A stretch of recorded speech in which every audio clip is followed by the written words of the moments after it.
Voilà, bonjour à tous. Nous commençons dans 3 minutes, 3-4 minutes.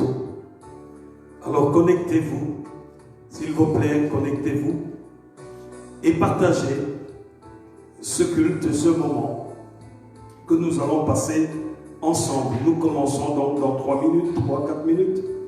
Et donc, en attendant que vous vous connectiez et que vous puissiez partager aux uns et aux autres pour la gloire de notre Dieu. Mon micro, il faut bien le affiner et augmenter un tout petit peu le volume pour que...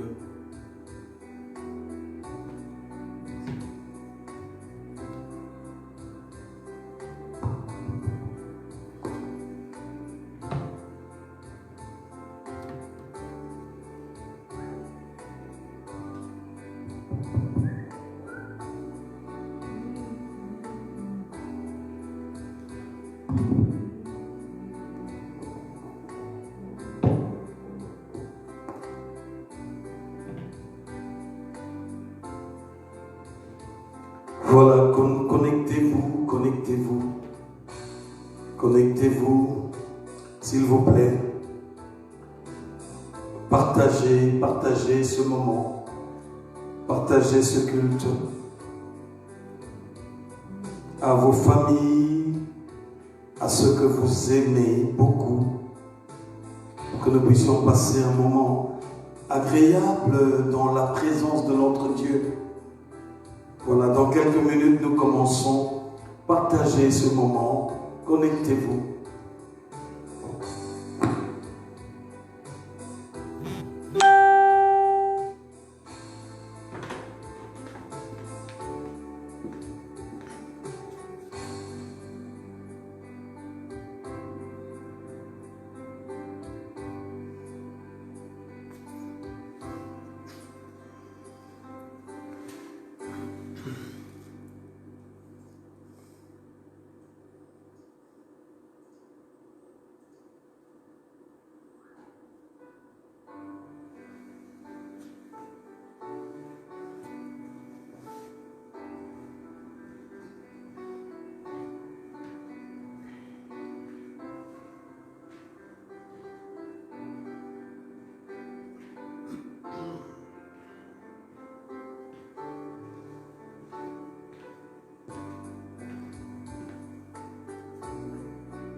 Voilà, connectez-vous s'il vous plaît et partagez ce moment. Ensemble, nous commençons dans 1 minute.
Voilà, nous allons commencer notre rendez-vous de ce soir, le culte de ce lundi de Pâques.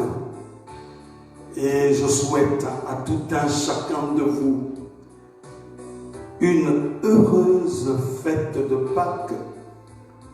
En effet, Christ est mort, il est ressuscité. Il a payé pour nos péchés et il est ressuscité pour que nous ayons une nouveauté de vie. Et c'est ça notre réjouissance, ce moment où nous nous réjouissons vraiment de notre Seigneur Jésus-Christ. Donc je vous salue tous, les bien-aimés de l'église La Nouvelle Jérusalem de Waterloo. Je vous salue dans le nom de Jésus-Christ. Vous me manquez beaucoup pendant ce moment de confinement, mais je sais que le Seigneur vous garde, chacun de vous, et nous vous portons entre les mains de notre Dieu. Il vous garde au jour le jour jusqu'à ce que ce confinement terminera et que nous puissions encore nous réjouir de la communion fraternelle. Donc recevez mes salutations dans le nom de Jésus-Christ et que le Seigneur vous fasse du bien. À tous ceux aussi qui ne sont pas de la Nouvelle Jérusalem et qui nous suivent de par le monde, nous voulons vraiment vous adresser nos salutations les plus fraternelles en Jésus-Christ. Que le Seigneur vous fasse du bien pendant que nous passons ce moment dans sa présence. Voilà, que Dieu soit vraiment glorifié. Nous nous réjouissons des quelques bonnes nouvelles. Nous avons des bien-aimés qui ont été frôlés par la maladie et qui se sont remis. Merci à notre Dieu pour notre frère Dieudonné et sa maison, parce que c'était toute sa maison. Nous rendons gloire à Dieu parce que le Seigneur l'a vraiment restauré. Et il y en a aussi quelques-uns qui se sont sentis un peu mal à l'aise des petits symptômes de Corona, mais Dieu les a restaurés. Nous continuons à prier pour notre sœur Thélia, pour que nous puissions vraiment la recommander entre les mains de Dieu. Elle est encore à l'hôpital. Nous voulons vraiment que Dieu la touche. Et je rends grâce à Dieu pour la mobilisation de bien-aimés de la Nouvelle Jérusalem de Waterloo, pour cette chaîne de prière. Merci en tout cas à chacun de vous de participer, parce que si quelqu'un de nous est dans la douleur, c'est nous tous qui sommes ainsi dans la douleur. Merci, que le Seigneur vous bénisse, vous tous qui prenez de votre temps, qui choisissez un jour de la semaine où vous jeûnez et vous priez pour cette bien-aimée, notre bien-aimée Théa. Merci en tout cas. Nous allons nous incliner pour recommander ces instants entre les mains de notre Dieu. Prions tous ensemble, là où vous êtes. Ne soyez pas des spectateurs, soyez des acteurs qui cherchez la face de Dieu et qui s'humilient devant le Très-Haut. Prions tous ensemble. Père, nous levons nos mains vers toi pour t'exprimer notre gratitude et pour proclamer que nous t'appartenons, pour confesser que tu as fait de nous un peuple réellement mis à part pour toi. Et c'est une grâce excellente que tu nous donnes. Voilà pourquoi nous nous réjouissons en toi, pour t'apporter toute la louange et l'adoration, et de témoigner ainsi notre gratitude, parce que c'est toi qui nous donnes la vie. C'est toi qui nous vivifies. Seigneur, c'est toi qui renouvelles chaque matin tes bontés vis-à-vis de nous. Et tes compassions ne s'épuisent pas à notre endroit. Père, reçois notre admiration. Reçois notre louange. Que ton nom soit élevé au milieu de nous. Que ton nom soit magnifié. Seigneur, nous saluons ta présence. Car il est écrit, si 2 ou 3 sont réunis en ton nom, tu es au milieu d'eux. Oh, nous sommes plus que 2 ou 3. y compris tous ceux qui sont en train de nous suivre en direct. Ensemble, nous sommes plus que 2 ou 3. Et nous saluons ta présence. Que ta gloire descende au milieu de nous. Que ton autorité se déferle parmi nous. Que ta grandeur soit vue parmi nous. Que ton éclat puisse toucher chaque aspect de nos vies. Nous voulons marcher avec toi, Seigneur, parce que tu es le Dieu qui n'abandonne pas ses enfants. Tu es le bon berger. Et nous te consacrons cette rencontre. Nous prions pour que, oh Dieu, le sang de l'agneau de Dieu puisse inonder nos vies. Nous invoquons ton sang. Jésus, que ton sang qui a coulé sur le bois puisse toucher chacun de nous. Que le sang merveilleux de Jésus-Christ puisse purifier chaque aspect de nos vies. Nous nous attendons à toi. Lave nos pensées, nos paroles, nos actes de toute souillure, de toute iniquité. Lave nos corps, âme et esprit. Nettoie nos sentiments, nos émotions, notre personnalité, notre dignité. Et soit au bénéfice de la coulée du sang de Jésus-Christ, au nom puissant de Jésus-Christ. Seigneur, contrôle chaque aspect de nos vies. Manifeste-toi, approprie-toi de nous pendant que nous venons dans ta présence, Seigneur. Établis ton nom au milieu de nous et que ta gloire soit palpable dans le puissant nom de Jésus. Saint-Esprit, inonde-nous. Esprit de puissance et de feu. Esprit qui a ressuscité Christ d'entre les morts. Saint-Esprit, éclaire notre entendement. Conduis cette rencontre. Console des cœurs brisés. Fortifie les fatigués. Redresse les courbés. Assiste tout un chacun de nous. Saint-Esprit, marque-nous par ton sceau. Établis la gloire de Jésus au milieu de nous. Révèle-nous, ô Saint-Esprit, des choses cachées. Accompagne ce moment de la puissance de résurrection de Jésus-Christ. Merci de manifester ta grandeur. Merci d'établir ta puissance au milieu de nous. Merci de glorifier Jésus-Christ parmi nous. Nous venons, Père, te prier pour te rendre gloire et grâce pour tous ceux que tu as guéris au milieu de nous. Tous ceux qui étaient malades, Seigneur, et que, oh Dieu, tu les as touchés. Merci de restaurer la famille Siama. Merci de toucher notre sœur Annie. Merci de restaurer et de restaurer toute leur santé, Seigneur, Dieu de gloire. Tu es Dieu. Rien ne peut te résister. Oh, nous t'offrons ta fille Théa. Nous prions que tes plaies pénètrent maintenant dans son corps. Que la puissance de tes plaies, pour lesquelles elle est guérie, puisse, oh Dieu, se manifester efficacement dans son corps pour une restauration totale. Seigneur, nous croyons en toi. Et nous savons que quand nous te demandons quelque chose de conforme à ta volonté, tu nous écoutes. Et quand nous savons que tu nous écoutes, nous possédons la chose que nous devons demander. Seigneur, que la guérison entre dans le chef de ta fille, Théa. Ô Père de gloire, nous te confions tous ceux qui seraient malades et que nous ne sommes pas au courant. Toi, tu es au courant. Toi, tu les connais, Seigneur. Touche et guéris. Manifeste-toi, Seigneur. Nous te bénissons et nous te célébrons. Nous te rendons gloire et grâce. Toi, le Seigneur des Seigneurs. Conduis maintenant ce moment, Seigneur. Parle-nous, Père.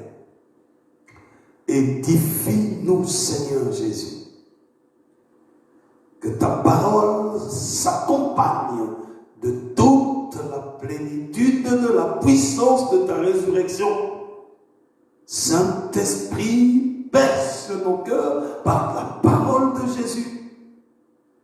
Manifeste la gloire de Jésus-Christ dans la libération de ses paroles. Donne-nous des cœurs qui reçoivent ta parole. Que tous ceux qui se dressent contre la libération de cette parole soient frappés par le sang de l'agneau des dieux, brisés et projetés dans le lieu aride, au nom de Jésus-Christ. Que la puissance de feu du sang de Jésus-Christ disloque et brise toute puissance de distraction, d'égarement et d'aveuglement, et soit complètement brisée par le feu du sang de Jésus-Christ. Nous proclamons la puissance et l'autorité de Jésus-Christ. Nous confessons la grandeur de Jésus-Christ. Manifeste-toi, Seigneur. Tu ne donnes pas ta gloire à l'ennemi. Établis ton nom. Seigneur, que je sois effacé devant toi. Que toi-même, tu parles, Seigneur. Et que toi seul, tu sois vu. Que rien de moi ne soit vu, Seigneur. Laisse-moi diminuer et que toi seul, tu puisses nous instruire, nous édifier et nous fortifier par ta parole. Glorifie ton nom. Dans le puissant nom de Jésus-Christ, nous avons ainsi prié. Amen. Amen. Amen. Voilà, partageons ce moment. Connectez-vous, ceux qui ne sont pas encore connectés, et partagez pour que nous puissions bénéficier tous de ce que le Seigneur veut nous enseigner ce soir. Amen. Partageons donc, n'hésitons pas. Ce soir, nous voulons nous poser une question. Nous voulons nous poser une question à travers de notre thème. Et cette question, c'est: as-tu un casier judiciaire? Alléluia. C'est drôle, n'est-ce pas? As-tu un casier judiciaire? Ici, c'est un casier judiciaire spirituel. As-tu un casier judiciaire spirituel? Alléluia. Nous allons d'abord lire un texte de Éphésiens au chapitre 2, le verset 12. Éphésiens chapitre 2, le verset 12. Il est écrit: souvenez-vous que vous étiez en ce temps-là sans Christ, privés de droit de cité en Israël, étrangers aux alliances de la promesse, sans espérance et sans Dieu dans le monde. Une autre version dit que souvenez-vous qu'à ce moment-là, vous étiez sans Messie, exclus du droit de cité en Israël, étrangers aux alliances de la promesse, sans espérance et sans Dieu dans le monde. Autrefois, vous étiez loin, vous étiez loin du Seigneur. Alléluia. Le verset 13, je n'ai pas mis ça, mais je vais le lire quand même. Mais maintenant, en Jésus-Christ, vous qui autrefois étiez loin, vous êtes devenus proches par le sang de Christ.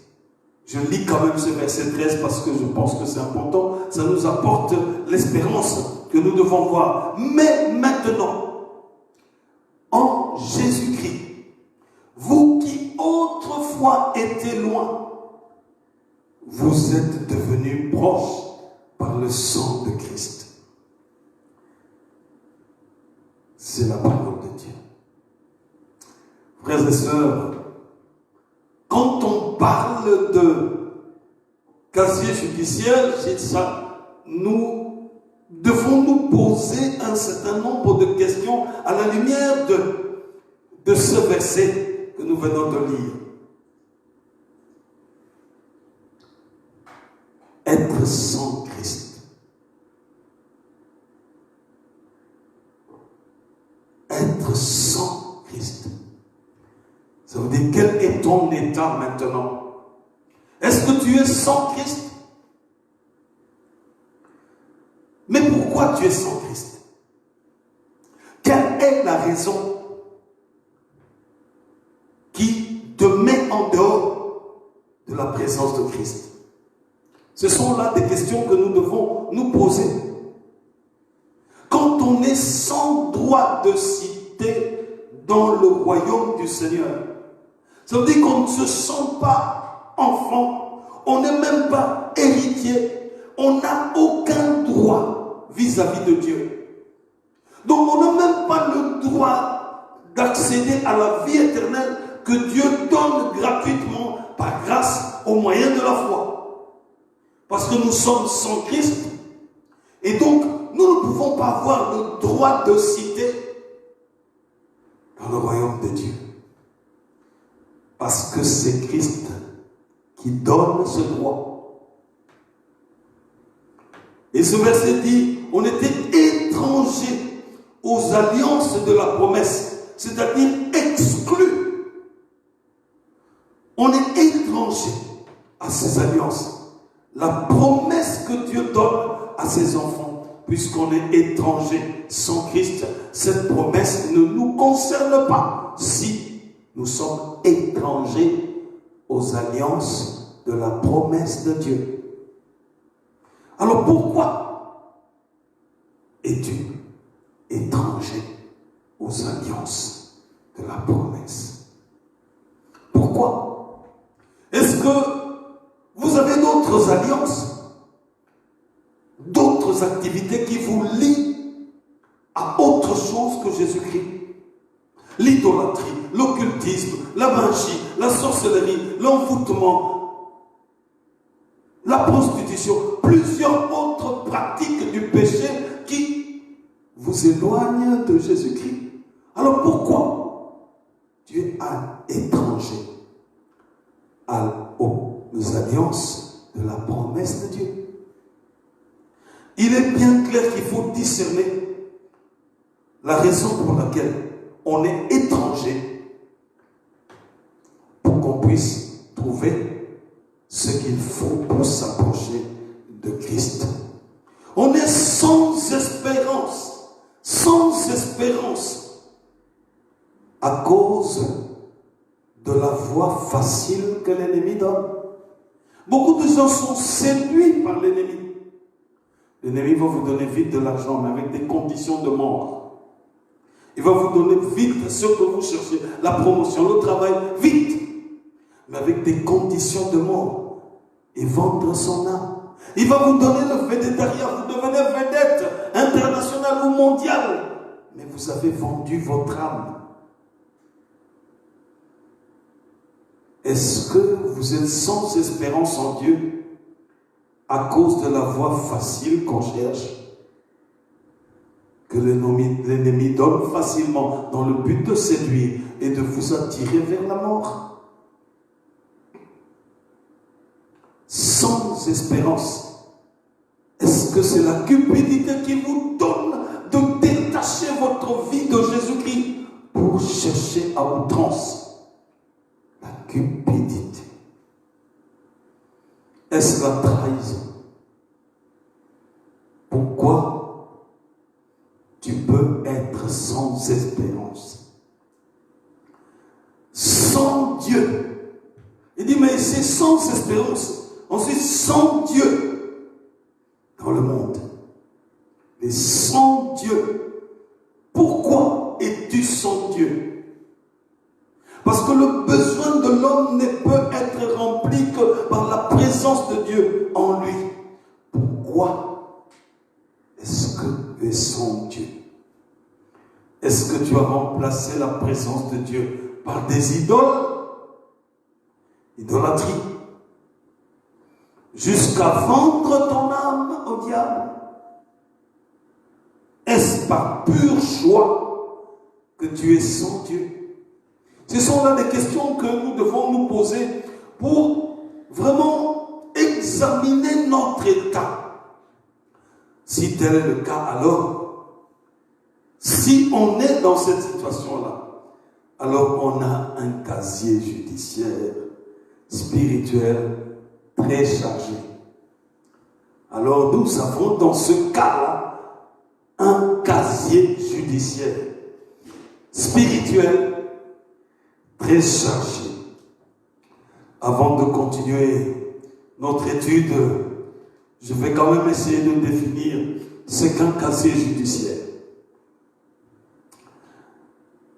Le casier judiciaire est un fichier qui recense les condamnations pénales d'un individu. Et ce fichier-là est mis à la disposition de l'autorité publique. Donc un fichier qui reprend les condamnations pénales, c'est-à-dire les condamnations qui nécessitent d'être punies.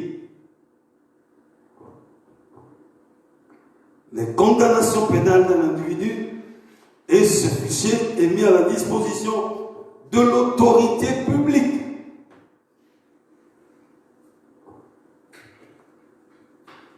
C'est-à-dire que ce document énumère les condamnations que vous avez eues dans votre vie.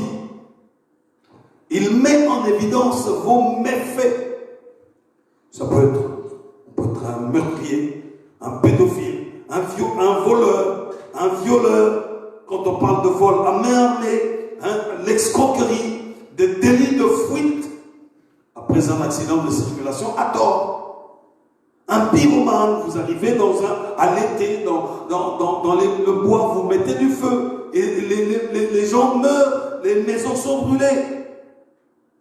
Ça peut être dû à quelqu'un qui, exprès, volontairement, s'applique à transmettre des maladies, des infections à d'autres. Ici en Belgique, toute personne peut demander un extrait de son casier judiciaire au guichet de population à la commune de son domicile en présentant sa carte d'identité. On vous donne votre extrait de casier judiciaire et on l'appelle certificat de bonne vie et mœurs. Sauf que parfois, il n'y a pas dedans la retransmission des activités bonnes ou une vie bonne. Pour qu'on puisse dire que la personne n'a aucun problème, il faut que dans chaque assertion qu'il y a là, on écrive néant. Donc il n'a rien fait comme situation qui mérite d'être repris dans son casier judiciaire. Spirituellement, nous pouvons aussi avoir un casier judiciaire très chargé par l'iniquité, par un type d'alliance que nous contractons avec l'ennemi de nos âmes. Par exemple, l'idolâtrie. Qu'est-ce qui est écrit sur ton casier judiciaire spirituel? Quand tu consultes ta vie, qu'est-ce qui est épinglé sur ton casier judiciaire spirituel? Dans cette étude, nous développerons 3 points. 3 points que nous allons développer.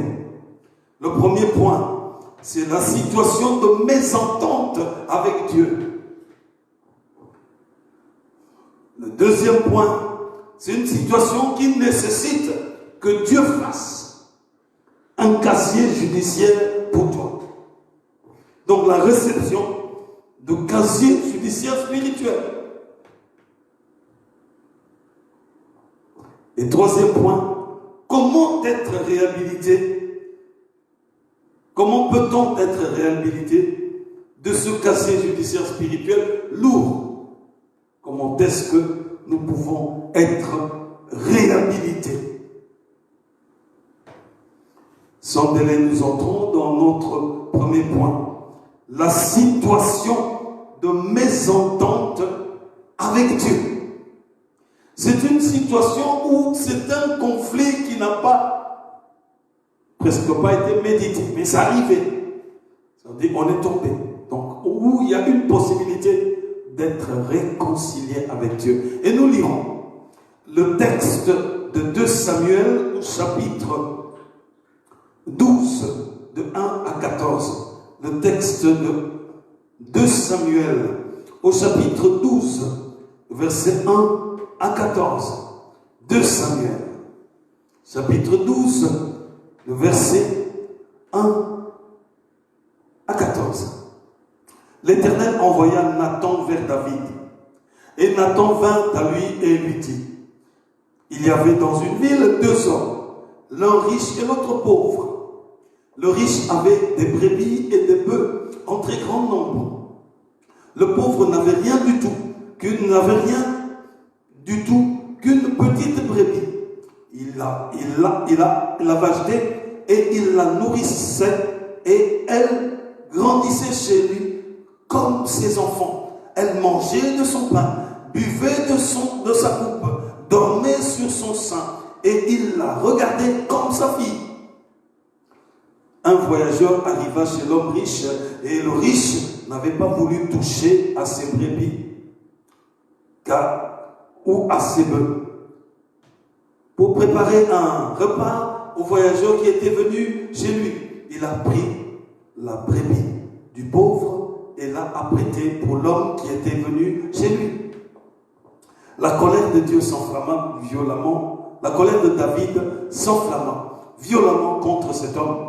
Et il dit à Nathan, l'Éternel est vivant. L'homme qui a fait cela mérite la mort. Et il rendra 4 brebis pour avoir commis cette action et pour avoir été sans pitié.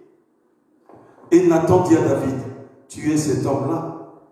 Ainsi parle l'Éternel, le Dieu d'Israël, je t'ai oint pour roi sur Israël et je t'ai délivré de la main de Saül. Je t'ai mis en possession de la maison de ton maître. J'ai placé dans ton sein ces femmes et les femmes de ton maître. Elles t'aient donné à la maison d'Israël et à Juda. Si cela n'était peu, j'aurais encore ajouté. Verset 9. Pourquoi donc as-tu méprisé la parole de l'Éternel en faisant ce qui est mal à ses yeux? Tu as frappé de l'épée Uri le Héthien et tu as pris sa femme pour en faire ta femme. Et lui, tu l'as tué par l'épée des fils d'Ammon. Maintenant, l'épée ne s'éloignera jamais de ta maison parce que tu m'as méprisé et parce que tu as pris la femme d'Uri le Héthien pour en faire ta femme. Ainsi parle l'Éternel, voici, je veux faire sortir de ta maison le malheur contre toi et je veux prendre sous les yeux, tous tes yeux, tes propres femmes pour les donner à un autre qui couchera avec elles à la vue de ce soleil, car tu as agi en secret. Et moi, je ferai cela en présence de tout Israël et à la face du soleil. David dit à Nathan, j'ai péché contre l'Éternel. Et Nathan dit à David, l'Éternel pardonne ton péché, tu ne mourras point, mais parce que tu as fait blasphémer les ennemis de l'Éternel, en commettant cette action, le fils qui t'est né mourra. Alléluia. Voici la parole de Dieu.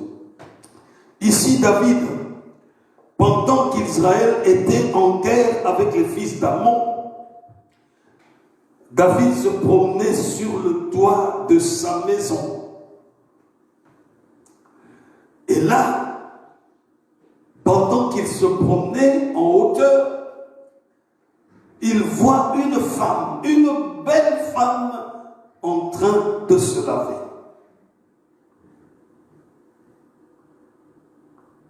Et il prit une mauvaise décision pour la faire appeler. Nous connaissons la suite.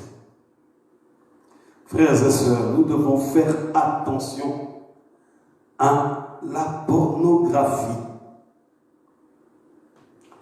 Qu'elle soit en live tel que David a vu. Il se promenait sur son balcon en hauteur. Il n'était pas obligé de continuer à contempler cette femme jusqu'à arriver à prendre la décision de la faire appeler.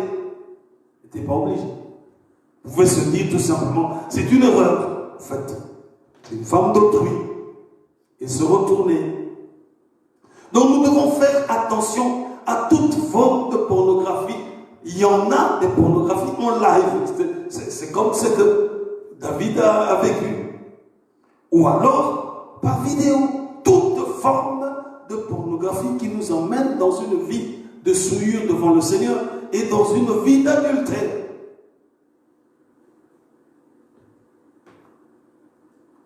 Elle nous conduit toujours à être en mésentente avec Dieu. Quand on y passe, on n'est pas en bonne entente avec le Seigneur. On entre dans un moment de mésentente avec Dieu. Cela a conduit David à une mauvaise résolution. Pendant qu'il a pris la décision faire appeler la femme et qu'il est tombé. Cette femme a été enceinte.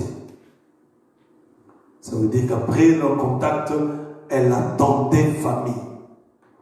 Elle était enceinte. C'est ici où Dieu intervient par l'intermédiaire de Nathan. Parce que ces choses se faisaient en secret et Uri était en lieu de guerre avec les enfants d'Amon, contre les enfants d'Amon.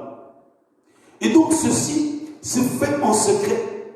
Mais c'est pour nous dire que tout ce que nous faisons en secret, Dieu voit. Quand nous regardons devant, derrière, à gauche, à droite, nous ne voyons personne, n'oublions jamais de regarder en haut. Parce que Dieu, lui, il voit toutes choses. Alors Dieu intervient en ce moment-là parce que visiblement David était en mésentente avec le Seigneur. Et Nathan parla à David, d'abord d'une façon imagée.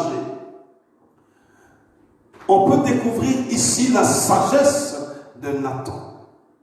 Parce que David était roi.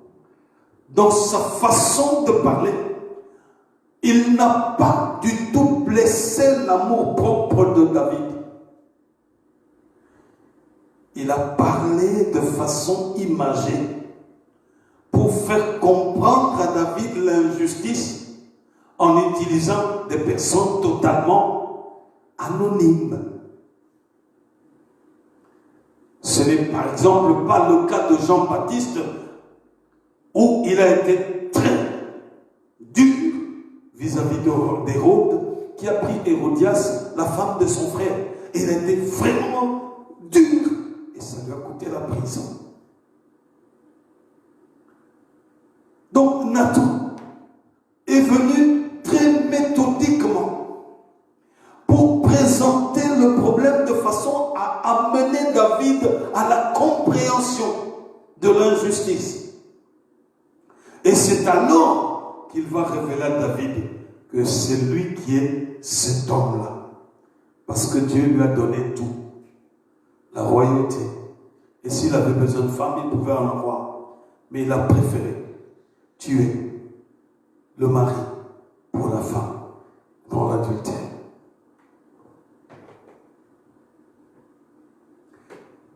Et quand David a entendu cela, il a reconnu son tort et s'est humilié devant le Seigneur. Parce que David ne regardait pas à l'homme qui est Nathan, mais il regardait au travers du prophète Nathan, il regardait Dieu.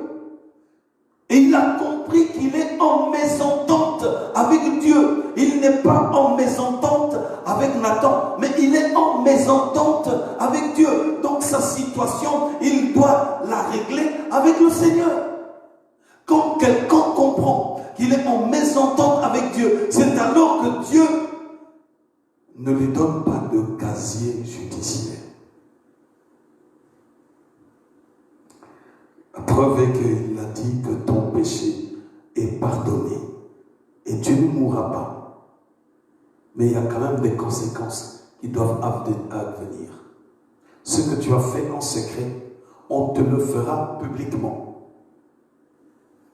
Tu as pris la femme d'autrui et tu as réalisé ce que tu as fait en secret. Mais toi, on fera ça en public. Ça, c'est la première chose. Deuxième chose, c'est que l'enfant, issu de ce lien adultère, je le reprends. Le Seigneur dit, il mourra. Alléluia. Quand David est reconnu et s'humilia devant le Seigneur, c'est alors que on peut parler ici de mésentente. Parce que là, il y a déjà le pardon, l'humilité devant le Seigneur, s'humilier devant le Seigneur. Dès le moment où un enfant de Dieu tombe dans le péché, même s'il y aura une conséquence, si il reconnaît son péché et il s'humilie, il vient à Dieu. Il y a eu seulement une sorte de mésentente avec le Seigneur. Et là, le Seigneur n'a pas donné encore de casier judiciaire. Ici, je parle de mésentente pour deux raisons. Quand il y a mésentente avec Dieu, c'est qu'il s'agit d'un cas où la personne ne pratique pas le péché. Il ne s'agit pas d'un cas de pratique de péché, mais il s'agit d'un cas de quelqu'un qui est tombé dans un péché. Alors il est en mésentente avec Dieu. Mais si quelqu'un ne se répand pas, ne se réconcilie pas avec Dieu, il continue à vivre ce péché-là au quotidien, en ce moment-là, il n'y a pas de repentance. Et donc, ce n'est pas une mésentente, on entre dans une autre dimension de pratique de péché. Il y a mésentente avec Dieu dans le cas où, après s'être tombé du péché, on avoue son péché devant le Seigneur. Quand on arrive à reconnaître son péché devant le Seigneur, c'est qu'on a été tout simplement en mésentente avec Dieu. Et Dieu a épargné la vie de David, mais il a repris l'enfant qui est né de cet adultère. Et donc nous devons quand même aussi faire attention, être attentifs pour que nous puissions limiter au maximum des moments de mésentente avec Dieu. Des moments de mésentente avec Dieu. Alléluia. Qu'en est-il maintenant de la réception de casier judiciaire? Quand est-ce que Dieu donne un casier judiciaire à quelqu'un dans lequel il mentionne tous ses forfaits, il mentionne tous ses abus, il mentionne tout ce que l'homme a fait? Donc notre deuxième point, c'est la réception de casier judiciaire spirituel. Quand est-ce que maintenant c'est conclu que c'est un casier judiciaire spirituel que tu reçois de Dieu? Nous lirons un texte de Genèse au chapitre 4, le verset 5 à 15.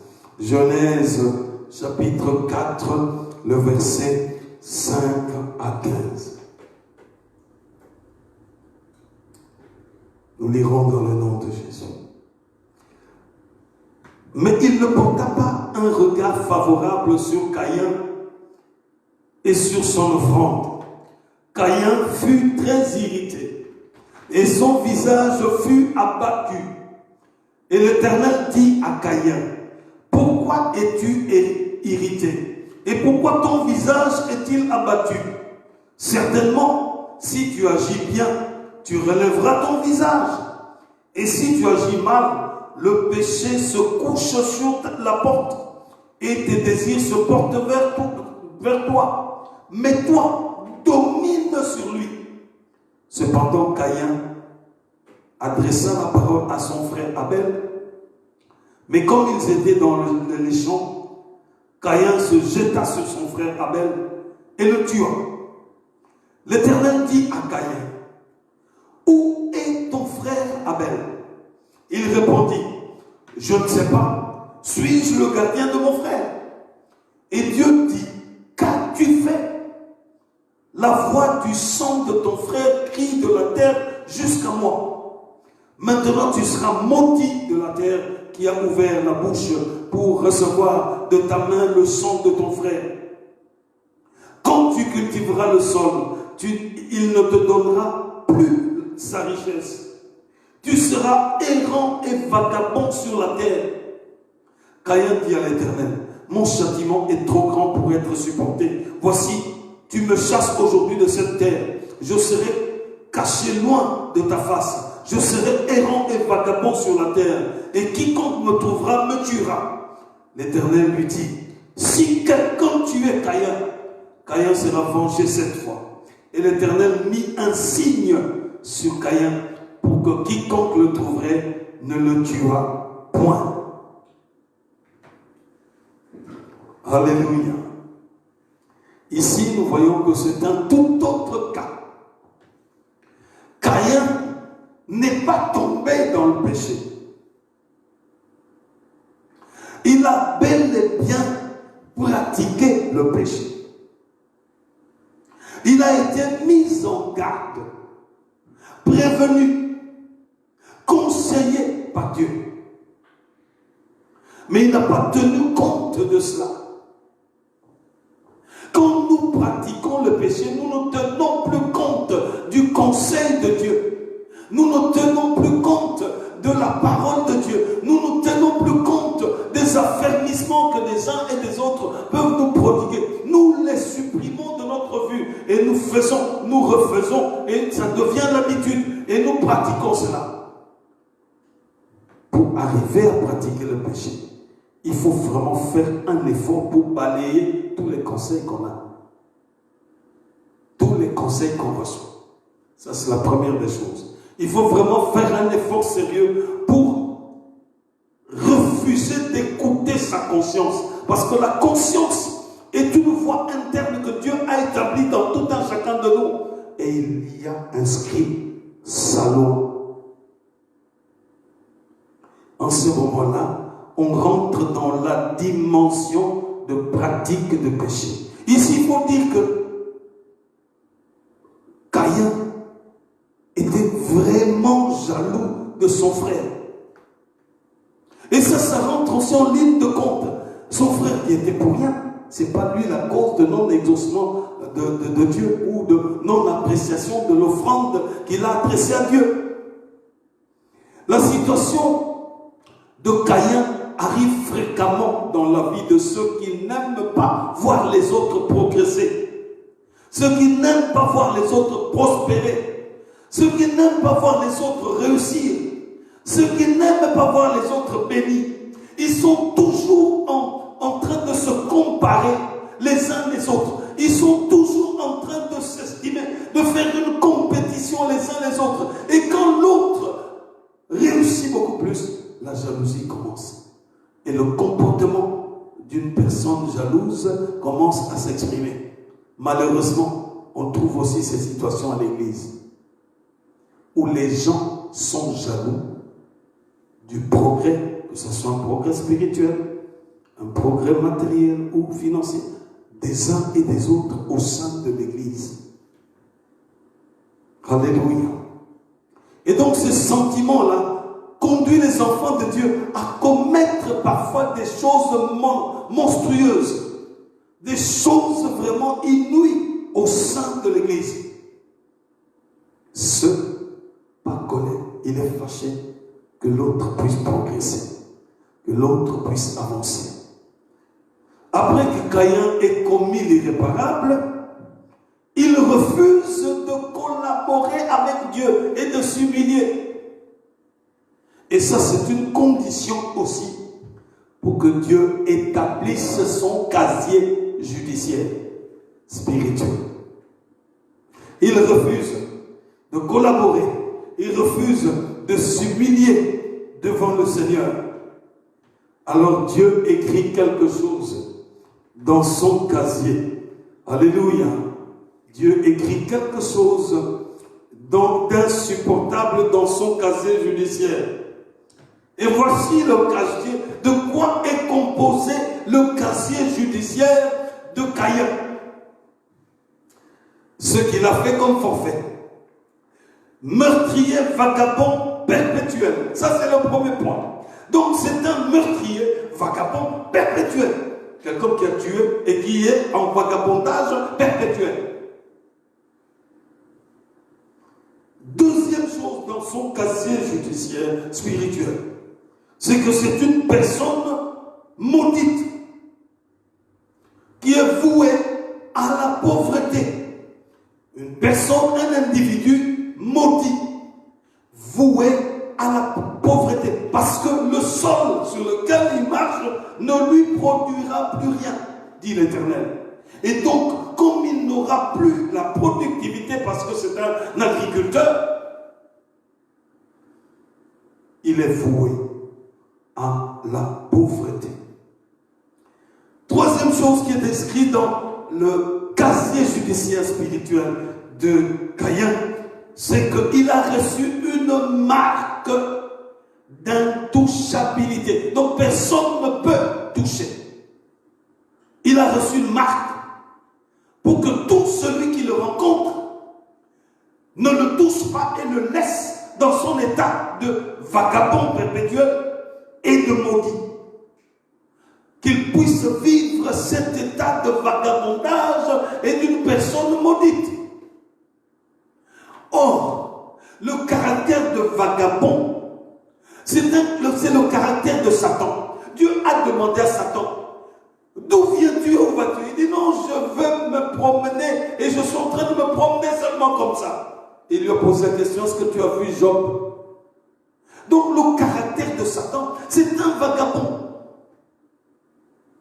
Et lui, il a reçu ce caractère-là dans son casier judiciaire spirituel. C'est un meurtrier parce qu'il a tué. C'est la première fois qu'une personne soit morte. Et puisqu'il est meurtrier, il va vagabonder perpétuellement et dans la pauvreté.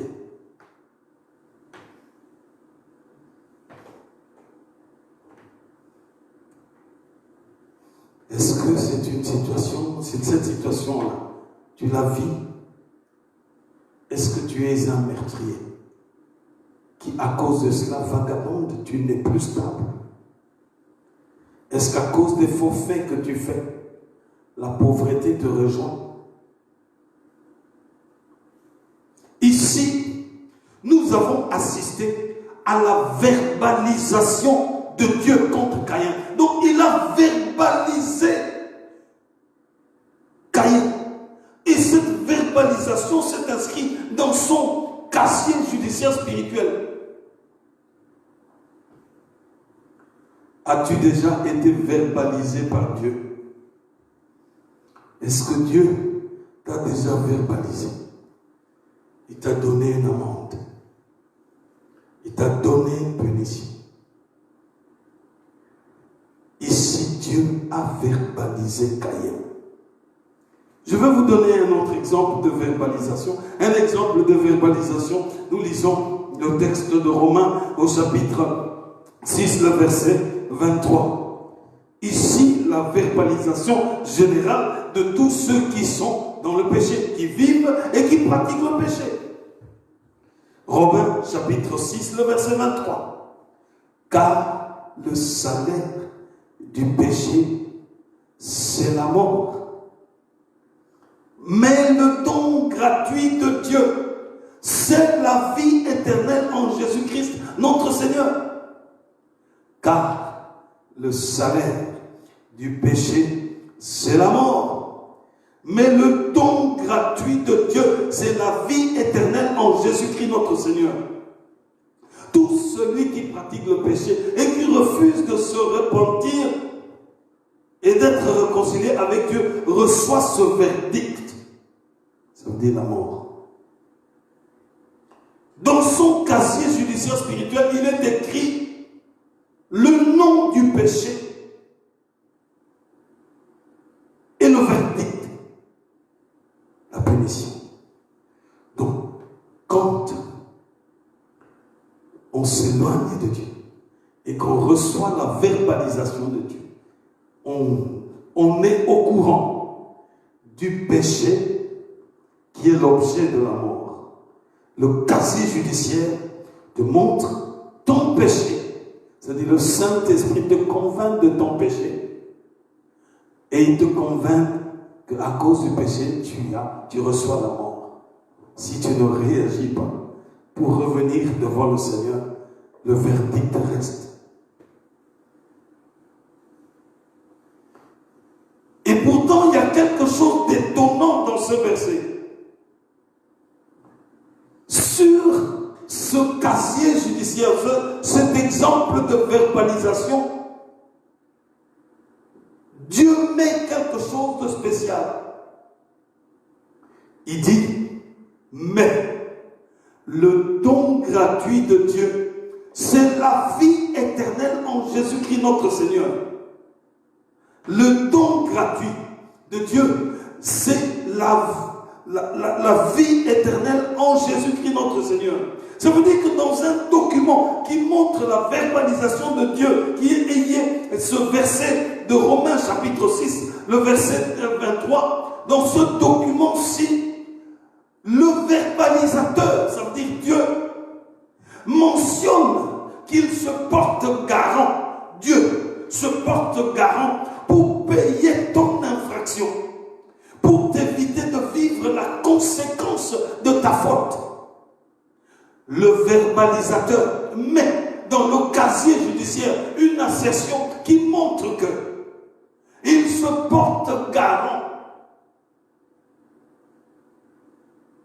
pour payer ton infraction,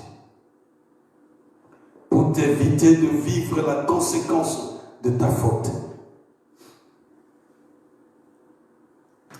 Comment est-ce que je peux m'expliquer? Je dis ceci. C'est comme si un policier vous arrêtait pour une infraction de circulation routière. Vous avez fait une infraction de circulation routière. Le policier vous arrête. Il vous donne une amende et il vous dit ceci. Je vais vous donner l'amende parce que la loi me l'oblige. Mais comme vous avez reconnu votre erreur, je vais payer cette amende à votre place. Je réponds. Le policier vous verbalise. Il vous donne une amende parce que vous avez fait une infraction de conduite. Et il vous dit que je suis obligé de par la loi. Ça rejoint Romains chapitre 6, 23, car le salaire du péché c'est la mort, c'est la loi. Je suis obligé donc de vous donner l'amende. Mais comme vous avez été sincère et que vous vous êtes excusé, je prends cela en mon compte. Ça veut dire que c'est moi qui paierai cette amende-là, parce que cette amende ne peut pas ne pas être payée. Alors je paye ça à votre place. Et le policier vous laisse partir. Est-ce que vous avez déjà vu un policier comme ça? Je ne sais pas. Avez-vous déjà vu un policier comme ça, qui vous arrête et qui vous donne une amende parce que vous avez fait une infraction et il vous dit qu'il est obligé de vous donner l'amende? Mais quand vous avez été conciliant et que vous vous êtes excusé, il se porte garant pour payer votre amende à votre place. Et il vous laisse partir. Est-ce que vous avez déjà vu un policier comme ça? Et pourtant, ce policier-là existe. Il s'appelle Jésus. Ce policier-là existe. Il s'appelle Jésus. Il a payé pour nos infractions. Quand nous venons confesser, nous venons nous humilier, il se porte garant pour pouvoir payer le forfait. Et il nous laisse partir libres, sanctifiés. Cette parole que je suis en train de dire ici s'adresse à toutes les classes sociales. Je m'adresse au roi. Au roi, je m'adresse aux différents présidents des républiques. Je m'adresse aux ministres, aux députés, aux gouverneurs, aux différentes autorités de tout niveau, à toutes les différentes populations du monde entier, aux multinationales.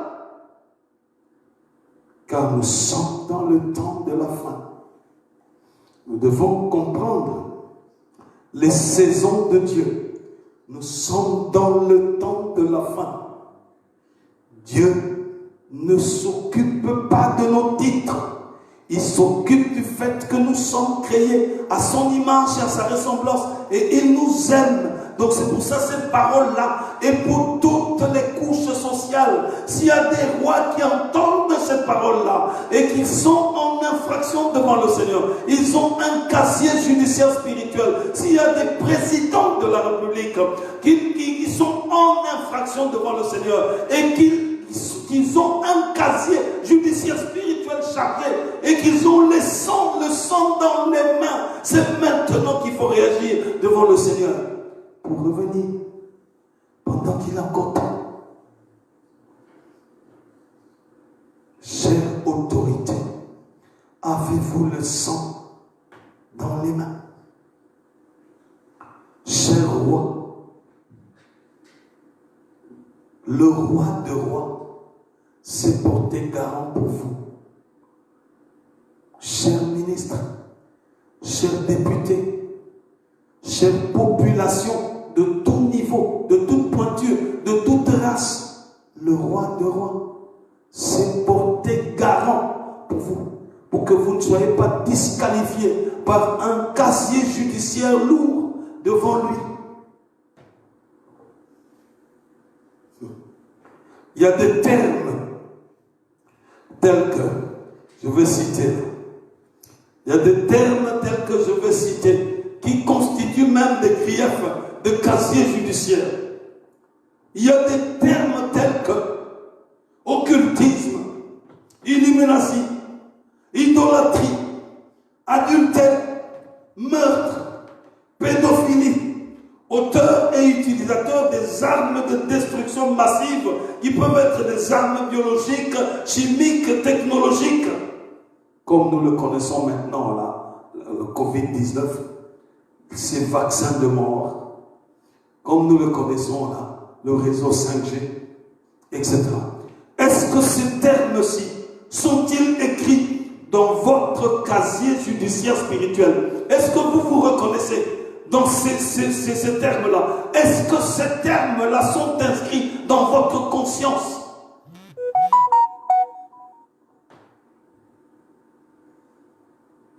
Ne soyons pas distraits, parce que nous sommes dans le temps de la fin. Et le Seigneur est en train encore de multiplier son amour pour nous, pour que les hommes nous comprenions qu'il n'est pas impressionné par un roi. Dieu, il est le roi des rois. Il n'est pas impressionné par un président de la République. Un président de la République peut être son enfant. Et il l'aime. Il n'est pas impressionné par un PDG. Ce PDG peut être un enfant pour Dieu. Il n'est pas impressionné par la population, quelle que soit l'origine. Ces populations-là peuvent être ses enfants. Il veut tout simplement que vous n'ayez pas de casier judiciaire spirituel qui vous empêche d'aller au ciel, de recevoir la vie éternelle de Dieu. C'est maintenant qu'il faut décider. C'est maintenant qu'il faut prendre la résolution de confier sa vie au Seigneur. Si nous ne mettons pas notre ego de côté, pensons que nous sommes quelque chose, quel que soit ton état ou tes qualités ou ton importance dans la société, c'est le Seigneur qui t'a installé là et il t'aime.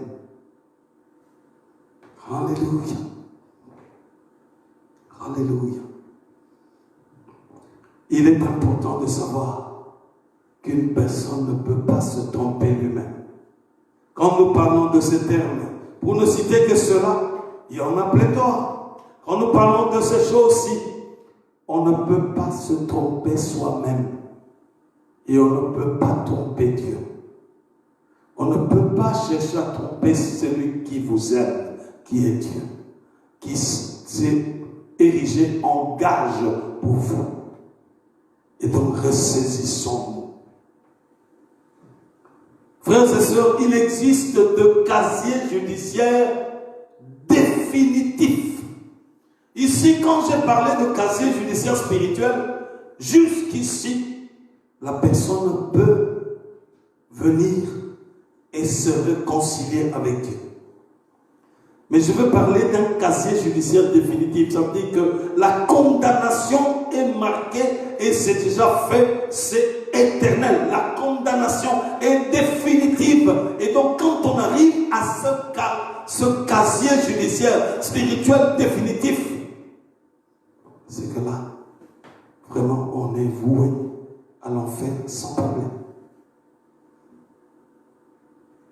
Ce casier judiciaire définitif, c'est ce que Dieu a donné à Satan et à ses démons. Satan et ses démons ne peuvent pas mourir parce que ce sont des esprits et ils sont créés en tant qu'êtres immortels. Et quand ils sont condamnés, c'est une condamnation éternelle parce que ces esprits-là ne connaissent pas la repentance. Dieu jettera le diable dans les temps de feu après le millénium. Sa place est connue. Son jugement est déjà établi. La parole de Dieu nous parle de de son sort. C'est déjà établi. Son casier judiciaire spirituel est déjà connu et définitif. Ce qu'il fait, c'est qu'il veut chercher à convertir ton casier judiciaire temporaire en un casier judiciaire définitif. Et c'est ça sa mission, pour que tu puisses rater la vie éternelle qu'il donne, que Dieu donne à ses enfants.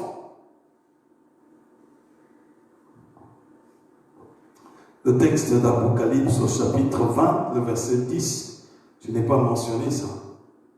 Oui. Apocalypse chapitre 20, le verset 10, nous dit ceci. Et le diable qui le séduisait fut jeté dans les temps de feu et de soufre, où sont la bête et le faux prophète. Ils seront tourmentés jour et nuit au siècle des siècles. Et là, il s'agit du verdict final. Ça veut dire que du casier judiciaire spirituel définitif. Et ce verdict sera aussi donné, ce verdict-là sera aussi donné aux agents de l'ennemi. Ça veut dire à ceux qui refusent de se repentir et de se convertir. Des sorciers, des magiciens, des illuminations, des idolâtres, ceux qui pratiquent l'iniquité. Et s'ils ne reviennent pas, s'ils ne décident pas de revenir à la croix de Jésus-Christ, pour confesser leurs péchés et être réconciliés avec Dieu. S'ils ne le font pas, eux aussi auront ce casier judiciaire spirituel définitif.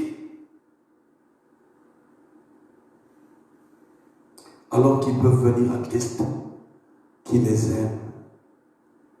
Peuvent venir à Christ, qui les aime. C'est pour cela, j'adresse cet appel solennel aux nations. J'adresse cet appel aux nations, aux rois, aux présidents des républiques, aux ministres, aux députés, aux autorités de tous les niveaux, aux hommes et aux femmes de toutes les nations, de revenir ou de venir à Jésus-Christ s'ils ne sont pas encore venus à Jésus.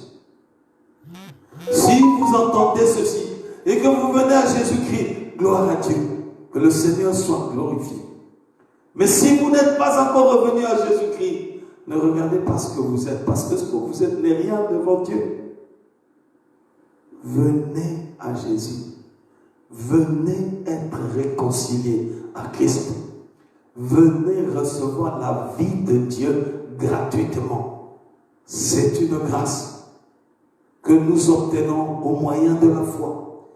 Répentez-vous de tout occultisme, de tout satanisme, de tout pacte avec l'ennemi, de tout mal. Venez à Jésus-Christ pendant qu'il est encore temps. Venez à Jésus-Christ.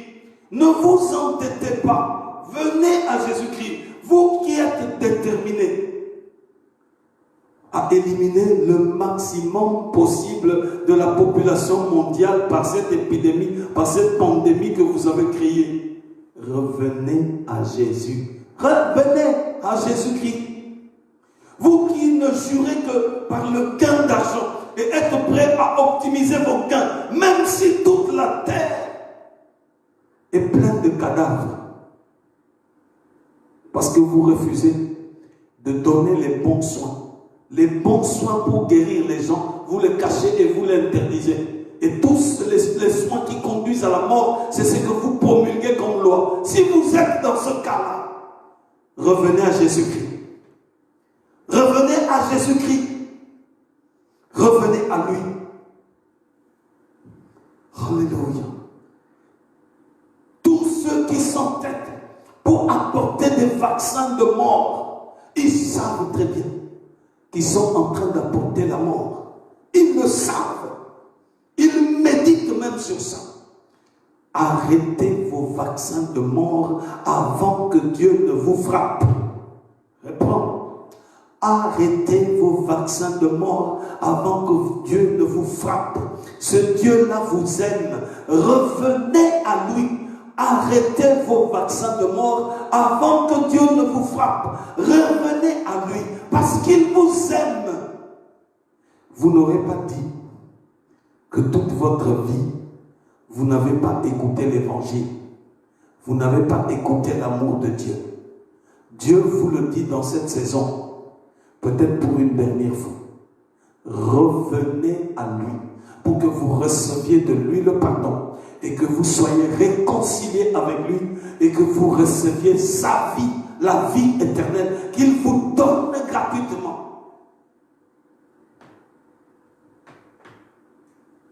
Venez à Jésus pendant qu'il est encore temps. Vous n'êtes pas obligé de vendre votre âme. Venez à Jésus-Christ. Il vous aime. Notre troisième point, c'est comment être réhabilité de ce casier judiciaire spirituel. Comment être réhabilité de ce casier judiciaire spirituel. Nous lirons le texte de 2 Chroniques au chapitre 7, le verset 14. 2 Chroniques, chapitre 7, le verset 14. Si mon peuple sur qui est invoqué mon nom s'humilie et prie et cherche ma face, et s'il se détourne de ses mauvaises voies, je l'exaucerai des cieux, je lui pardonnerai son péché et je guérirai son pays. La seule façon d'être réhabilité est que le sang de celui qui se porte garant puisse effacer l'acte de condamnation et qui puisse effacer tout le motif, le verdict qui se trouve dans notre casier judiciaire spirituel. C'est de s'humilier devant Dieu. Car vous n'êtes pas le maître de vos vies. Nous ne devons pas nous tromper. Nous ne sommes pas le maître de nos vies. Il est important de s'humilier devant le Seigneur. C'est alors que le Seigneur commence à tenir compte de dispositions que nous prenons en s'approchant de lui tel que nous sommes. Venez chez le verbalisateur, celui qui vous verbalise. Venez chez le verbalisateur divin qui qui garantit l'exaucement et le pardon des péchés. C'est-à-dire qui paye lui-même le verdict de mort qui vous est adressé. Il paye cela pour que vous receviez sa vie. Pour que vous recevez sa vie. Venez chez le verbalisateur divin, parce que lui, il vous pardonne, il exauce et il paye votre verdict. Il est mort et il est ressuscité. Ce week-end de Pascal, nous souvenons de sa mort pour nos casiers judiciaires spirituels chargés. Il est mort pour ça. Et il est ressuscité pour que nous puissions commencer une nouveauté de vie. Et donc quand quelqu'un vient s'humilier devant lui pour présenter son casier judiciaire spirituel, c'est alors que Christ, par son sang, qui est un effaceur incontestable et incontesté, il va effacer ce verdict-là pour accueillir dans son intimité, dans son espace intime, celui qui vient s'humiliant réellement. Et la parole dit, continue. Alors, il guérit le pays. Vous voyez que quand on est restauré, quand on vient être réconcilié avec Dieu, on devient une source de bénédiction. Non seulement pour soi-même, non seulement pour sa maison, non seulement pour sa famille, mais aussi pour son pays. C'est pour ça que je reviens vers les présidents de république, les présidents des pays, les ministres, le Parlement, le Sénat, toutes les instances, les gouverneurs, les bourgmestres, toutes ces personnalités-là, quand ils sont réconciliés avec Dieu, le pays est béni. Quand nous avons des autorités qui sont réconciliées avec Dieu, le pays est béni. C'est pour ça, revenez à Jésus. Revenez, vous qui m'écoutez.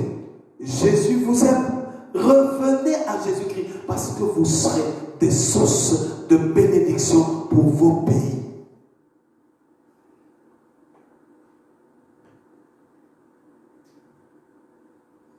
Il guérit ton pays. Nous lirons encore un dernier texte, celui de Colossiens chapitre 2, le verset 14 à 15. Colossiens chapitre 2, verset 14 à 15. Il est écrit, il a effacé l'acte dont les ordonnances nous condamnaient, qui subsistait contre nous. Il l'a détruit en le clouant à la croix. Il a dépouillé les dominations et les autorités et les a livrées publiquement en spectacle, en triomphant d'elles par la croix.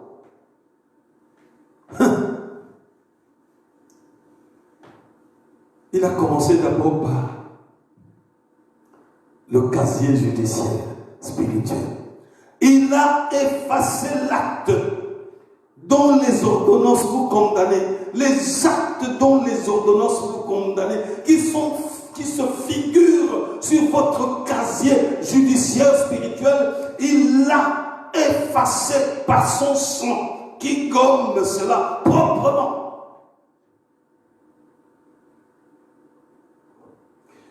Et ces condamnations-là qui subsistaient contre nous,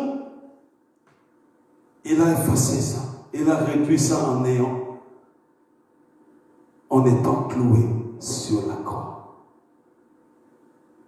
Donc il s'est d'abord occupé de ton casier judiciaire spirituel. Ce qui est marqué là comme condamnation. Ensuite, il s'occupe des agents extérieurs. Ça veut dire Satan et son armée. Et le verset 15 dit, il a dépouillé les dominations et les autorités et les a livrées publiquement au spectacle en triomphant d'elles par la croix. Donc il s'occupe des ennemis de ton âme. Il s'occupe de toute la cause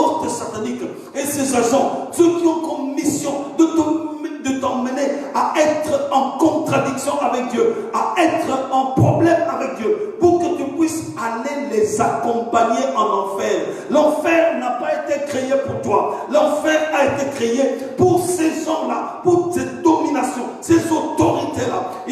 L'enfer a été créé pour eux.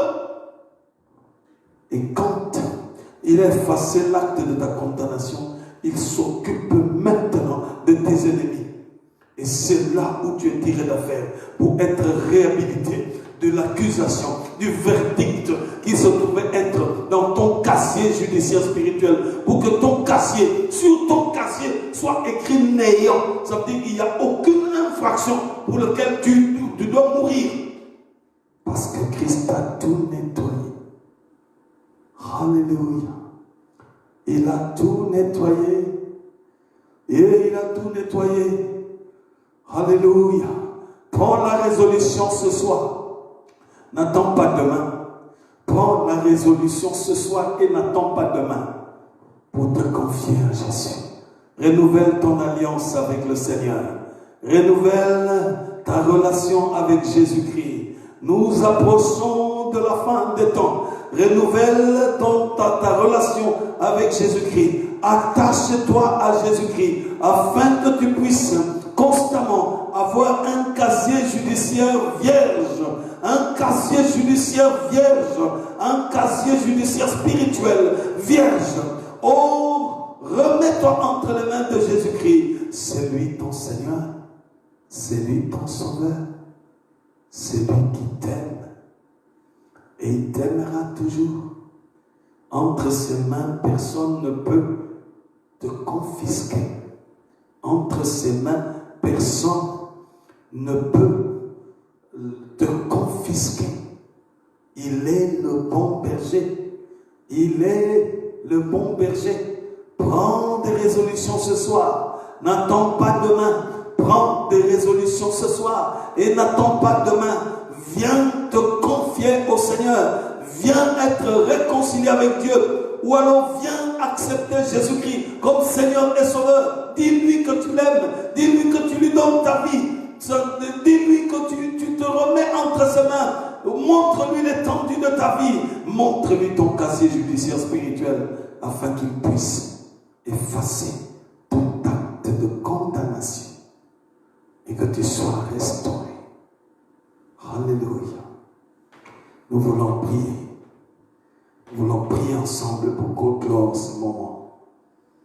As-tu un casier judiciaire spirituel? As-tu un casier judiciaire spirituel? Commence à présenter chaque péché, chaque condamnation qui est inscrit dans ton casier judiciaire spirituel. Oublie ton titre, oublie ta classe sociale, oublie tes compétences, même ta science, oublie. Car cela ne peut pas te sauver. Étale ta vie devant Jésus.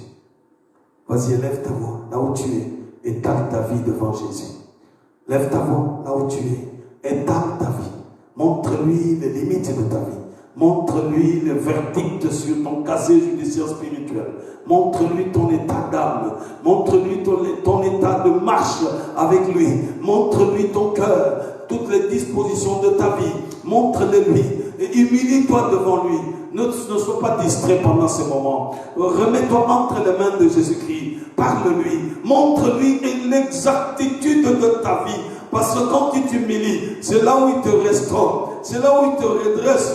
C'est là où il anéantit le verdict se trouvant dans ton casier judiciaire pour que tu puisses être restauré et que tu puisses vivre dans la paix qui vient de lui et que tu reçoives de lui le pardon et le salut qu'il donne gratuitement. Oh, ne te distrais pas. Tourne ta face vers Jésus-Christ. Pendant ce moment, prie. Élève ta voix. Prie. Invoque Jésus-Christ. Demande-lui de t'aider. Demande-lui de te fortifier. Demande-lui de te conduire. Qu'il te visite. Alléluia.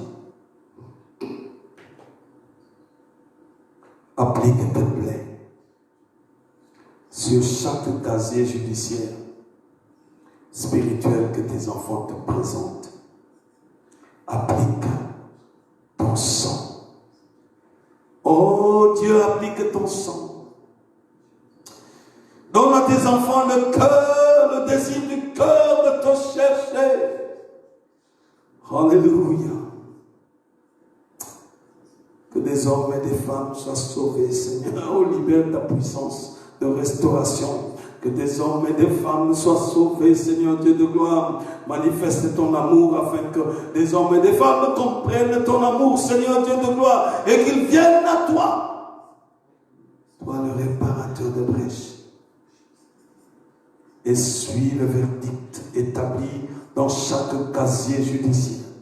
Restaure, Seigneur, que des hommes et des femmes soient réconciliés avec toi, que la puissance du Saint-Esprit puisse toucher tous ceux qui s'approchent de toi. La puissance du Saint-Esprit puisse se manifester maintenant au nom puissant de Jésus-Christ. Que des hommes et des femmes soient consolés par la puissance du Saint-Esprit et que des hommes et des femmes soient restaurés, redressés par toi, afin qu'ils soient, oh Dieu, en paix avec toi. Oh Dieu, manifeste-toi.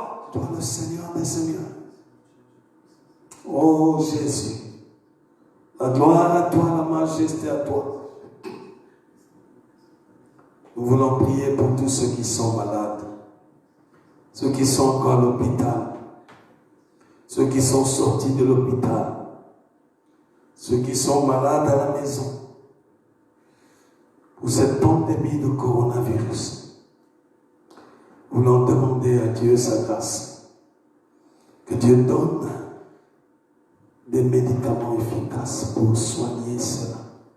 Qu'il donne à la connaissance du corps médical toute l'intelligence pour pouvoir soigner et amener la guérison. Alléluia. Nous voulons même moment prier pour briser tout mécanisme mis en place pour nuire à la population mondiale à travers des vaccins de mort.